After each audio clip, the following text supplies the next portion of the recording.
Menjelang Hari Raya Idul Fitri 1446 Hijriah tahun 2025, sejumlah pedagang kue lebaran di pasar tradisional Martapura, Ugon Kemering Ulu Timur mengeluhkan sepinya pembeli.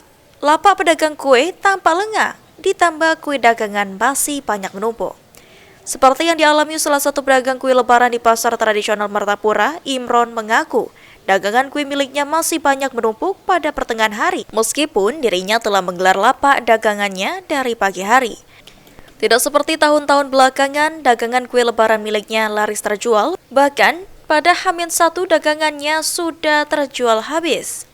Ditambahkan Imron berbeda dengan lebaran tahun kemarin, tahun ini sepinya pembeli sudah dirasakan sejak seminggu yang lalu hingga H-1, yang dimana sejumlah pedagang kue di pasar Martapura masih banyak kue lebaran yang menumpuk akibat sepinya pembeli.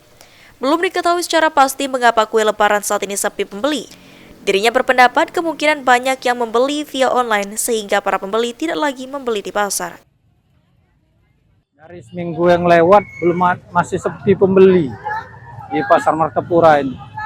Padahal harga kue tidak ada kenaikan, masih sepi. Lihatlah, semua masih sepi.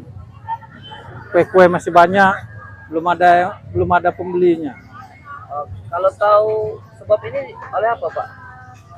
Nggak tahu juga, Mas, karena apa oleh banyak online ini apa gimana nggak paham juga.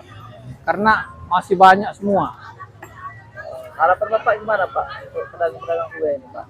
Harapan supaya banyak minat pembeli lah, supaya bisa cepat pulang. Ervan Rijefriadi, PAL TV.